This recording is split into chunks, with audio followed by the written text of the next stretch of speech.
what is pre-diabetes or type 2 diabetes. My name's Catherine, I'm a diabetes dietitian. What we're going to do today is talk through what diabetes is and what are the things that affect our risk factors for developing pre-diabetes or type 2 diabetes. Now there's quite a few things that are completely out of our control and have an influence on that risk.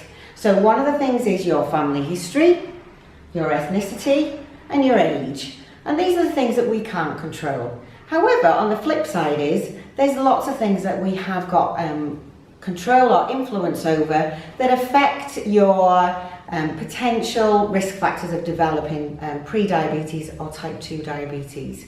These are things such as the activity levels, your body weight, the food choices we make, and whether we smoke. There's also things like stress, and illness, they have an impact as well. But the main ones we're going to look at today are about our food choices and how activity has an influence on that. So we'll come back to those in a little while. But let's have a look what diabetes actually is and we can see what happens in the body. So, for example, this person's is going to eat a sandwich. What happens to that when we've eaten it? So the food is broken down, goes into your stomach first, and it's broken down into 3 main nutrients. So for example, the bread would give us predominantly carbohydrates, your filling, if it was some kind of meat or cheese, would give us protein and would also give us some fat. So those are the 3 main nutrients that our body breaks our food down into: carbohydrate, fat and protein. Now, for diabetes, what we know is that carbohydrate is the main nutrient that affects our blood glucose control and your management of diabetes. So let's look what happens to the carbohydrate. This is broken down into something called glucose. Now we're going to illustrate the glucose with these little yellow circles. So the glucose is released into your bloodstream, and we need that for energy. It's your body's main source of energy. But how do we get that glucose out of the blood and into the cells for you to use it?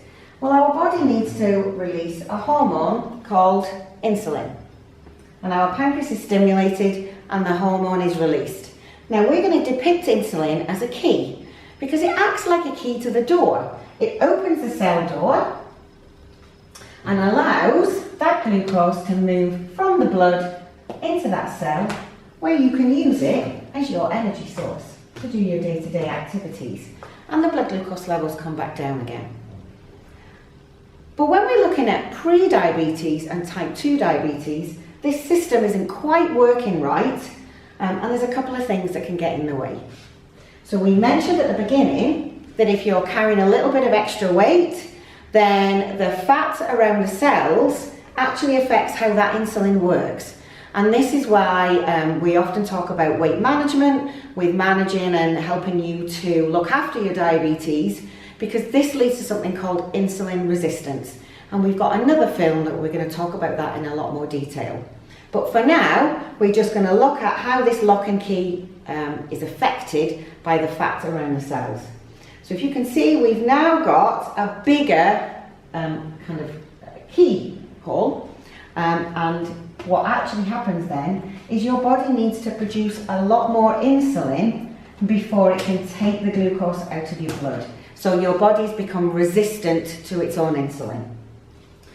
What happens then is, over time, if we are asking our pancreas to produce more and more insulin, it starts to tire out, and then we might get the case where we're actually not producing enough insulin. And this is where some of you might be taking other kinds of medication that are needed to help your body to manage that.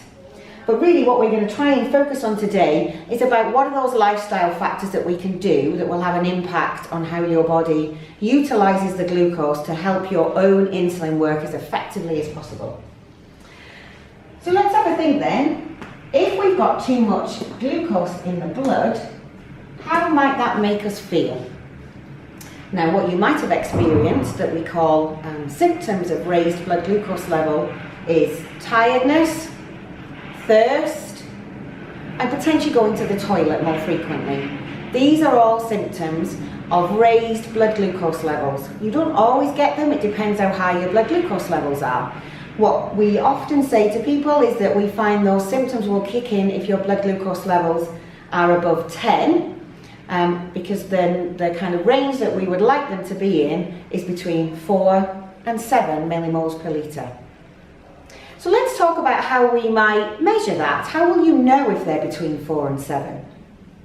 So some of you, there's two ways. Some of you might have a blood glucose monitor at home, and that you prick your finger and you check what it's like there and then. Another way of measuring it is something called a HbA1c, and this is something that your clinician, your practice nurse or your GP would measure for you, and that's taken from blood out of your arm. Now we've got a nice little model to illustrate this. So your HbA1c is, it checks your red blood cells, and when your blood glucose levels have been raised for a 2 to 3 month period, the red blood cells pick up lots of glucose. And that's how we can show and illustrate that your blood glucose has been raised over those previous 2 to 3 months. So this gives your GP or nurse the idea of how well managed or not your blood glucose levels have been over the last couple of months. So this one is to illustrate somebody who's had lots of glucose in their blood, and they've got quite a high blood glucose level, and therefore a high HbA1c. This is 86 millimoles per mole. So we talk about numbers. What do they actually mean? So let's have a look at the ranges of a HbA1c. So we know that if somebody's got a HbA1c of above 48 millimoles per mole, that puts them in the type 2 diabetes range. If you've got a blood HbA1c between 42 and 47 millimoles per mole, that puts you in the pre-diabetes range. And anything below 42 is what we would call the normal glycemic range, or the normal blood glucose level. So you're out of that higher risk of developing diabetes. But what we'd really like to stress is that this is a two-way street. The numbers can either go up, but they can come back down again. So what we do know is with lifestyle management and looking at the types of food we eat and helping to influence how much glucose goes into your blood, you've got the ability to have more control, more management of potentially bringing your HbA1c down to below 48. So if somebody's already got type 2 diabetes, you could put it into the pre-diabetes range, or even into the non-diabetic or non-diabetes range, so that would be below 42. So that would be our wish and hope for everybody, is that through some lifestyle changes we can help to reduce that risk factor and risk of developing diabetes. What then? Let's have a look at today. So let's have a little bit of a summary. So we've mentioned that our main nutrient that affects our blood glucose levels is carbohydrate, and they come from our food. So when we eat lots and lots of carbohydrates, then we get an awful lot of glucose into our blood. So one of the key things that we can start to think about is, what could I do differently? After watching this film, is there something that you're already thinking, gosh, I do eat quite a lot of bread or pasta or rice? And if you'd like to know a lot more detail about the carbohydrate awareness and become more carbohydrate aware, then please go on to watch our next film. But for now, have a think. What kind of things could you do differently? And what we'd like you to think about at the end of each of these films is, after watching this, what could I change? What could I think about?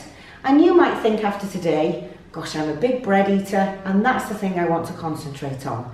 Or maybe I like lots of really sweet foods and that's the next thing. But first of all, have a think about your eating habits and also about your activity levels. This is more difficult for some people, and depending on your own personal situation, what we would like you to be aware of is that your body will also help to remove the glucose out of your blood the more active you are. And any types of activity will help.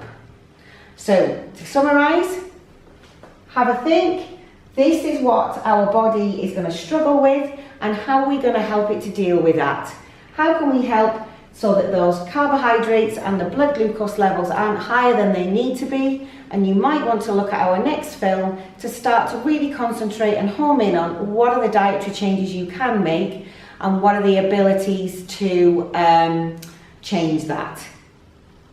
Now, as a final note, we have talked about that this is about type 2 diabetes. There are different types that you might have come across.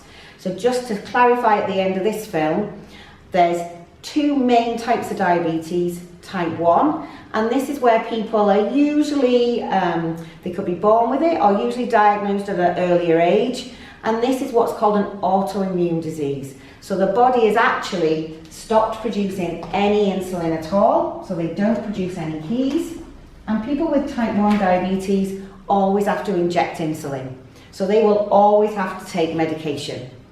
The type of diabetes we're talking about is type 2 diabetes, where for whatever reason, maybe it is because we've gained some weight, or there's been something happening that's affected your pancreas, so it started to produce less insulin. So type 2 diabetes, there's always some ability to start to look at what we're doing on a day-by-day basis to help us to manage our diabetes. So if ever any of you need to take more medication, that's part of treating it. But with type 1 diabetes, you will always take insulin, whereas with type 2, we have got the ability to, as we mentioned earlier, to progress it backwards from type 2 diabetes into pre-diabetes, and actually, can we put it into remission altogether?